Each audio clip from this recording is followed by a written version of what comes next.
Good morning, student, and welcome back to the class. Today we will start our new topic, that is revaluation. Revaluation of asset and liability. आज का topic क्या है? Revaluation of asset and liability. हम asset और liability को revalue क्यों करते हैं on the admission of a new partner? देखिए, जब नया पार्टनर पार्टनरशिप फर्म के अंदर आ रहा होता है, ठीक है, तो पहले से पार्टनरशिप फर्म की क्या बनी होती, बैलेंस शीट बनी हुई होगी, ठीक है। न्यू पार्टनर आने से पहले ये कहता है कि तुमने जो बैलेंस शीट बनाकर रखी है, हो सकता है कि तुम्हारी जो एसेट की वैल्यूज हो वो ओवर वैल्यू हो गई हो, या फिर अंडर वैल्यू हो गई, या फिर जो तुम्हारी लायबिलिटीज हैं वो तुमने कम दिखाई हो, अंडर वैल्यू की हो, ठीक है। सो दैट आप अपनी फर्म को एक अच्छा पिक्चर प्रेजेंट कर सको और मेरे को पार्टनरशिप फर्म में एंटर करा सको, ठीक है। तो वो नया पार्टनर कहता है कि इससे अच्छा है मेरे एंटर होने से पहले, मेरे पार्टनरशिप फर्म में आने से पहले आप एक काम करो, आप अपनी पूरी बैलेंस शीट को रिवैल्यू कर दो, ठीक है। मतलब जितने भी असेट हैं उसका फिर से वैल्यूएशन करिए, जितने भी एक्सटर्नल लायबिलिटीज़ हैं उसका फिर से वैल्यू करिए। ये तो असेट हो गया और एक्सटर्नल लायबिलिटीज़ हो गया। बैलेंस शीट में और भी चीज़ें होती हैं, उसका क्या करेंगे। तो असेट पूरा आ गया, ठीक है।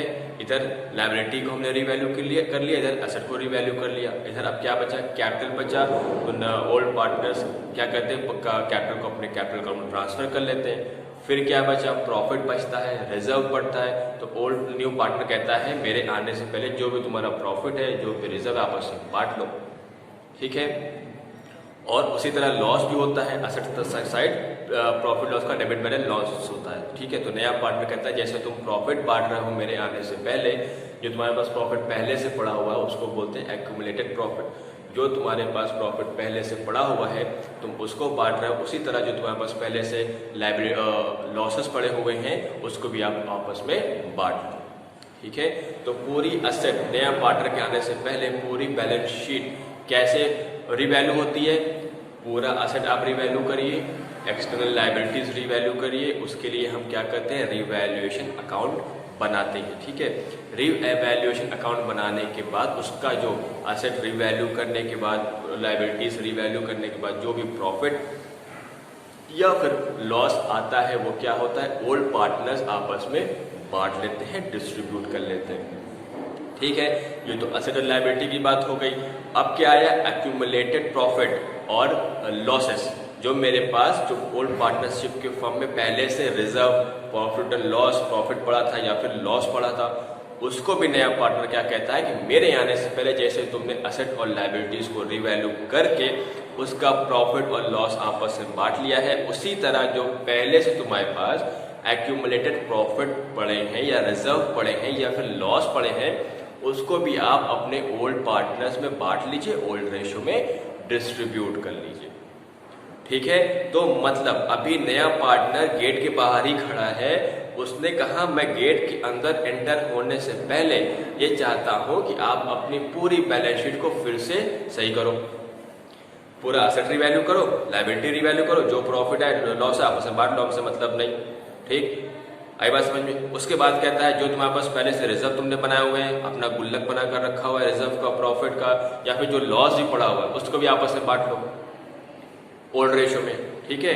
मेरे आने से पहले, मेरे गेट के अंदर एंटर होने से पहले आपकी बैलेंस शीट पूरी सही होनी चाहिए। मतलब असेट फेयर वैल्यू पे होना चाहिए, लायबिलिटीज फेयर वैल्यू पे होनी चाहिए, और जो भी तुम्हारा पिछला प्रॉफिट रिजर्व है या लॉस पड़ा है उसको तुम आपस में बांट लो, तभी हम अंदर आएंगे, ठीक है। इसके लिए हम क्या करते हैं, असेट और लायबिलिटीज को रिवैल्यू करने के लिए हम क्या बनाते हैं, रिवैल्यूएशन करते हैं। इसका एक अकाउंट बनाते हैं जिसका नाम होता है रिवैल्यूएशन अकाउंट। इसका दूसरा नाम भी होता है profit and loss adjustment account, ठीक है।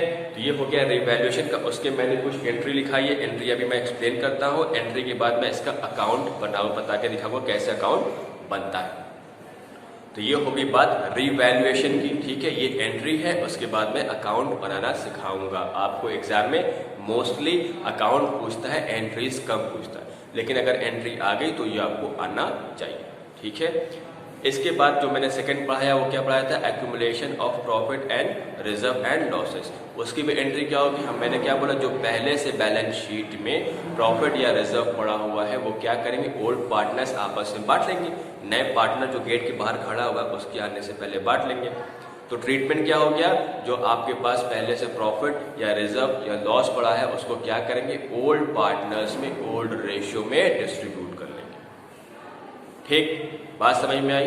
ठीक है, तो मैंने दो चीज अभी बताई है, एक रिवैल्यूएशन अकाउंट और एक accumulation of profit and losses and reserve का ट्रीटमेंट। तो आज दो टॉपिक कवर करेंगे। ठीक, सबसे पहले आइए इधर,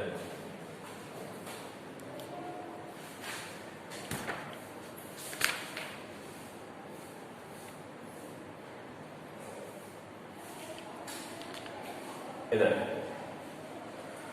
revaluation of asset and liabilities entries. सबसे पहले मैं एंट्री बता रहा हूं कैसे कैसे एंट्री आपको करनी है revaluation. For decrease in the value of asset, अगर एसेट की वैल्यू डिक्रीज हो गई तो एंट्री क्या होगी, revaluation account debited to asset account. ठीक, for increase in the value of asset, अगर एसेट की वैल्यू बढ़ गई तो asset account debited to revaluation account. ठीक है, next for increase in the value of liability, liabilities की वैल्यू बढ़ गई तो एंट्री क्या होगी, revaluation account debited to liability account. इधर for decrease in the value of liability, liability account debited to revaluation account. उसके बाद मैंने एसेट का दो होता है, या तो उसकी वैल्यू बढ़ेगी या कम होगी, कम होगी तो वैल्यू कम होगी तो एंट्री क्या हो गई, एसेट आ गया टू में। ठीक है, और वैल्यू बढ़ गई तो एसेट कहाँ आ गया, डेबिट में। इसी का उल्टा रिवैल्यूएशन में होता है लायबिलिटीज में, अगर एसेट की लायबिलिटीज की वैल्यू बढ़ेगी तो किधर आएगा, डेबिट क्रेडिट में। अगर लायबिलिटीज की वैल्यू कम होगी तो कहाँ जाएगा, डेबिट में। ठीक है, ये इसका एंट्री है। फिर एसेट और लायबिलिटी को रिवैल्यू करने पे जो प्रॉफिट आएगा या फिर लॉस आएगा, अगर प्रॉफिट आया तो एंट्री क्या होगी, revaluation account debited to old partners capital account, being profit distributed in old ratio. Profit किसमें बांटेंगे, ओल्ड रेशियो में डिस्ट्रीब्यूट करेंगे। फिर लॉस, अगर लॉस हुआ तो एंट्री रिवर्स हो जाएगी, loss old partners capital account debited to revaluation account, being loss distributed in old ratio. ठीक है, ये बात समझ में आई? तो ये आपकी एंट्री है। क्लियर? Copy this.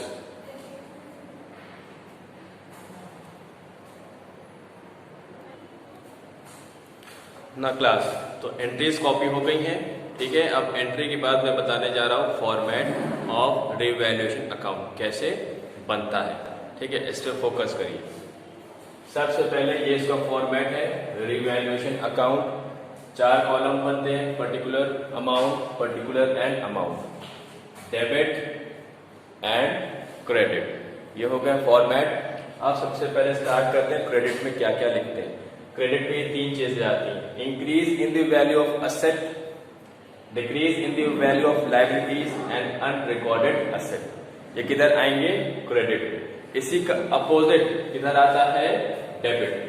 यहाँ पास increase in value of asset है तो इधर क्या आएगा, decrease in value of asset. यहाँ पास decrease in value of liability तो यहाँ पास क्या आएगा, increase in value of liability. यहाँ पास अनरिकॉर्डेड एसेट है तो यहाँ पास क्या आएगा, अनरिकॉर्डेड लायबिलिटी। ठीक है, अब आप कंफ्यूज हो रहे होंगे कि कहाँ कौन सा आएगा, क्या किधर आएगा। ठीक है, तो इसके लिए आप बहुत सिंपल सा कॉन्सेप्ट है, ये समझिए कि क्रेडिट साइड वो चीजें आती हैं जिससे आपका इनकम होता है या बेनिफिट होता है, और डेबिट में वो आएगा जिससे आपका लॉस होगा। तो समझिए, एसेट की वैल्यू जब बढ़ेगी तो आपका फायदा होगा कि लॉस होगा। सोचिए, जब एसेट की वैल्यू बढ़ गई तो क्या होगा, फायदा बेनिफिट किधर लिखेंगे, इधर क्रेडिट में। ठीक है, उसी तरह लायबिलिटीज की वैल्यू बढ़ेगी या फिर कम होगी, कब बेनिफिट होगा, बढ़ने से तो लॉस होगा, कम होने से क्या होगा, बेनिफिट। तो जब कम होगा तो कहाँ लिखेंगे, इधर। तो एसेट और लायबिलिटी में कब बेनिफिट होगा वो इधर लिखते हैं। एसेट बढ़ने से बेनिफिट होता है, इधर लिखेंगे। लायबिलिटी कम होने से बेनिफिट होता है, इधर लिखेंगे। ठीक है, इधर क्या लिखेंगे, लॉस कब होता है। तो एसेट की वैल्यू जब कम होगी तब आपको लॉस होगा, इधर लिखेंगे। लायबिलिटी वैल्यू जब बढ़ जाएगी तब क्या होगा आपको लॉस, इधर लिखेंगे। ठीक है, बात समझ में आई? तो ये हो गया, इधर एसेट आ गया, इंक्रीज इन एसेट, इधर डिक्रीज इन एसेट, और इधर decrease in value of liability, इधर increase in value of liability. दो वर्ड और है इसके बाद, एक है अनरिकॉर्डेड असेट और एक है अनरिकॉर्डेड लायबिलिटी। ये क्या होती है? अनरिकॉर्डेड मतलब जो बुक्स में अभी तक रिकॉर्ड नहीं थी लेकिन अब नजर में आ गई है। तो पहले चीज नहीं थी, पहले असेट नहीं था, अब असेट हो गया है, ठीक है। तो अब असेट अब हो गया मतलब क्या हुआ? आपका बेनिफिट हुआ, तो किधर लिखेंगे? इधर, बाय अनरिकॉर्डेड असेट। उसी तरह पहले लायबिलिटी नहीं थी, अब हो गई है, उसको क्या बोलेंगे? Unrecorded liability. कहाँ लिखेंगे? इधर, ठीक है। अब क्या करना है? इसको ऐड करिए, ठीक है, उसमें से एक को सब्ट्रैक्ट करिए, जो आएगा, अगर प्रॉफिट आता है तो प्रॉफिट आ गया, अगर लॉस आता है तो लॉस। ये बैलेंसिंग फिगर है, जो लास्ट पर जो पॉइंट लिखा है प्रॉफिट ऑन रिवैल्यूएशन और लॉस ऑन रिवैल्यूएशन, ये बैलेंसिंग फिगर है। या तो ये आंसर आएगा आपका या फिर ये आंसर आएगा, ठीक है। ये आपका रिवैल्यूएशन का फॉर्मेट है। आई बात समझ में? क्लियर है? फिर से बताएं, इधर क्या आता है? क्रेडिट में क्या आता है? जिससे आपकी वैल्यू बढ़े, जिससे आपका बेनिफिट हो, वो आएगा क्रेडिट में। आपको देखता क्या? सिर्फ असेट और लायबिलिटी। तो सोचिए, अगर असेट बढ़ेगा तो फायदा, कहाँ लिखेंगे? क्रेडिट में। लायबिलिटी कम होगी तो फायदा होता है, कहाँ लिखेंगे? क्रेडिट में। इसी का उल्टा, असेट जब कम होता है तो लॉस, इधर लिखेंगे। लायबिलिटी जब बढ़ती है तब लॉस, इधर लिखेंगे, ठीक है। फिर दो आइटम और कौन सा है? Unrecorded asset and unrecorded liability. Asset पहले रिकॉर्ड नहीं था, अब रिकॉर्ड करना है, तो मतलब पहले मेरे पास प्रॉपर्टी नहीं थी, अब हो गई, तो फायदा होगा। कहाँ लिखेंगे? इधर। और इधर क्या लिखेंगे? अनरिकॉर्डेड लायबिलिटी, ठीक है। कॉपी करिए।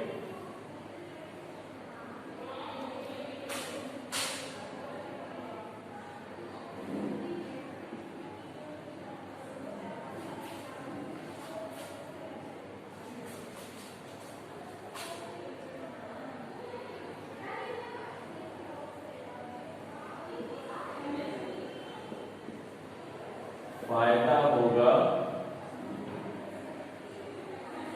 तो क्रेडिट में लिखेंगे, ठीक है।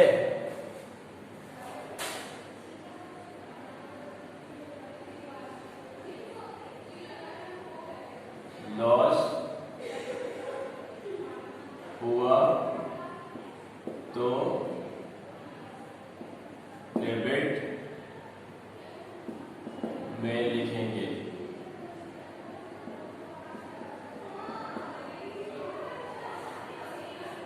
ठीक है। Copy this.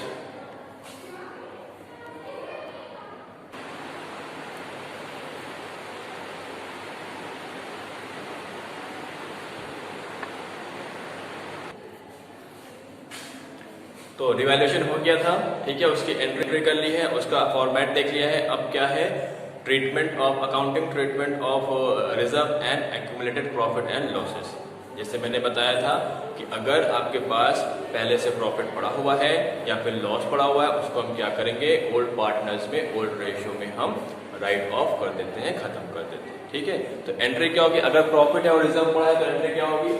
General reserve account debited, profit and loss credit, balance account debited, या एनी अदर कोई और रिजर्व हो तो उसको भी डेबिट में लिखेंगे।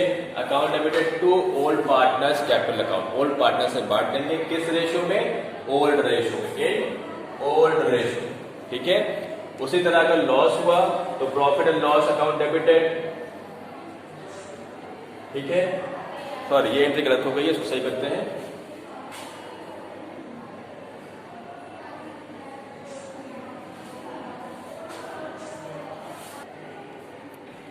ये एंट्री गलत होगी, सही करते हैं इसको पहले।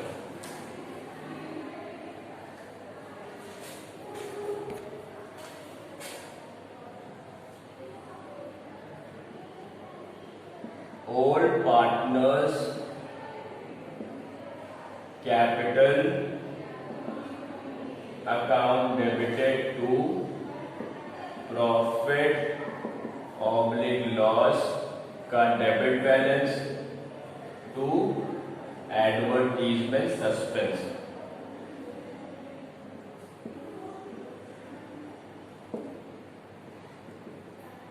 एडवर्टीजमेंट सस्पेंस अकाउंट, ठीक है।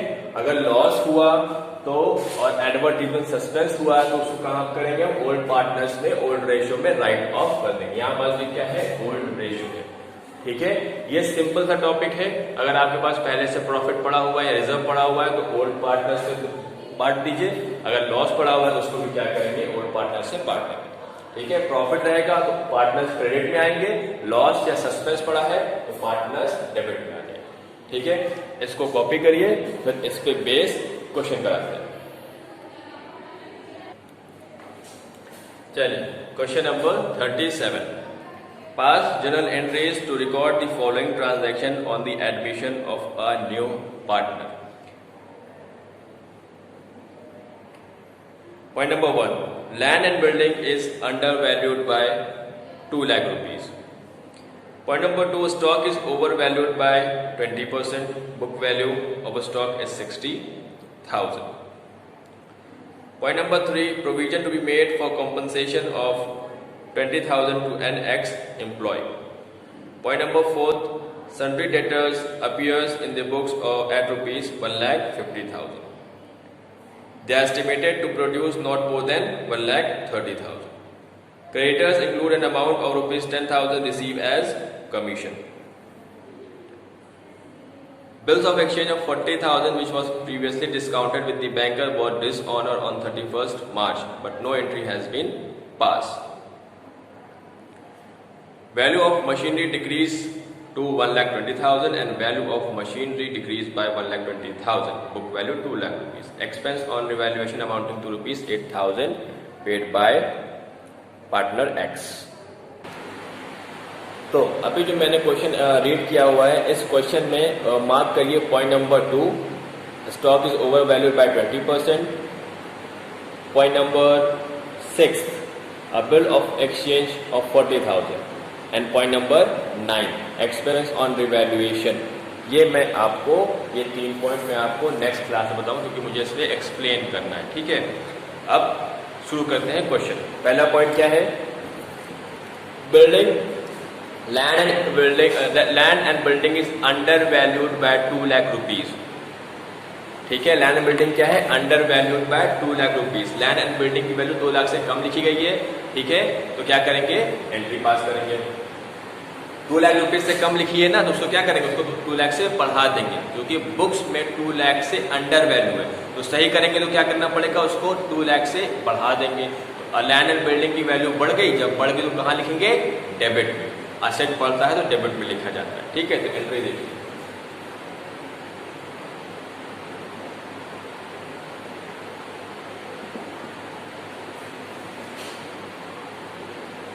Land and building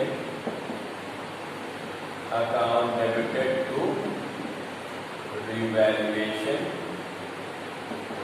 account. कितना है 2 lakh.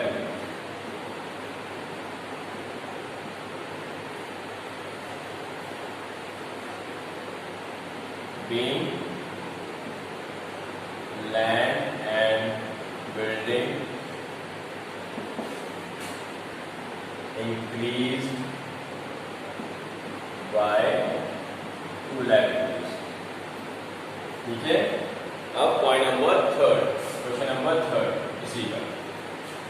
Provision to be made for compensation of rupees 2,000 to an ex employ के लिए हमें पैसा पे करना और उसके लिए प्रोविजन बनाना. तो ये क्या होगी लाइबिलिटी है जो पहले नहीं थी अब बनानी है तो लाइबिलिटी बढ़ जाएगी. जब लाइबिलिटी बढ़ती है तो कहाँ लिखते हैं क्रेडिट. एसेट बढ़ेगा तो डेबिट में लिखेंगे, लाइबिलिटी बढ़ती है तो क्रेडिट में लिखते हैं. तो एंट्री क्या हो जाएगी revaluation account debited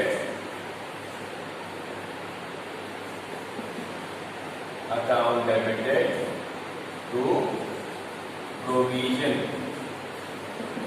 for ex-employees account 20,000 and 20,000 being provision created for ex-employees. Entry number 4, Sundry debtors appears in the books at rupees 1,50,000. They are estimated to produce not more than 1,30,000. Sundry asset क्या होता है? Asset होता है, कितनी value थी? 1,50,000 थी, अब वो कितना प्रोड्यूस कर रही है? 1,30,000. तो कितने से कम हो गया? 20,000. asset जब कम होता है तो कहाँ लिखते हैं? क्रेडिट में. एंट्री क्या होगी? Revaluation account debited to debtors account या फिर revaluation account debited to provision on debtors, दोनों ही कर सकते हैं. ठीक है. Revaluation account debited to debtors account. कितना? 20,000.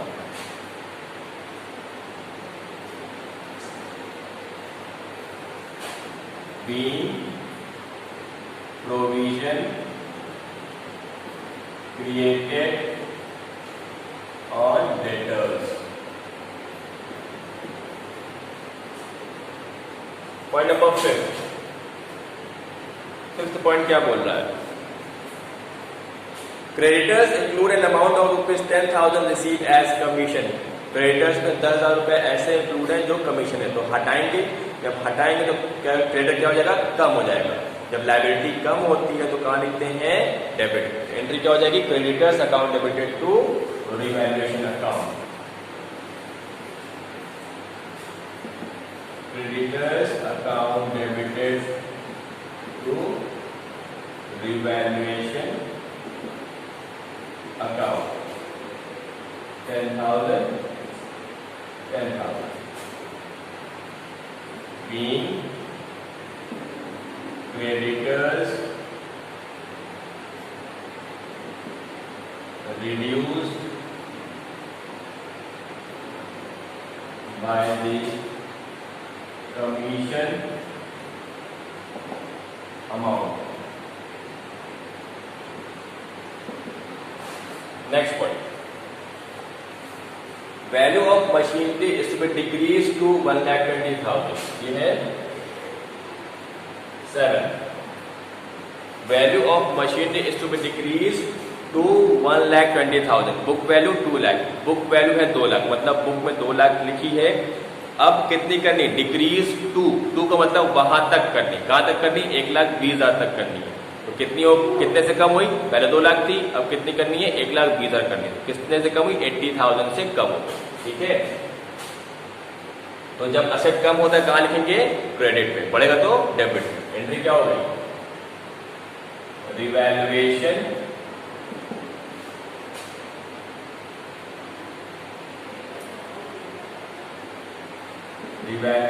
account debited to land and building account. 80,000.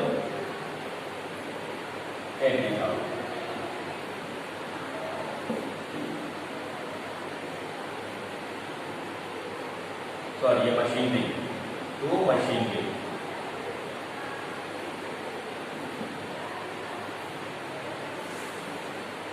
Being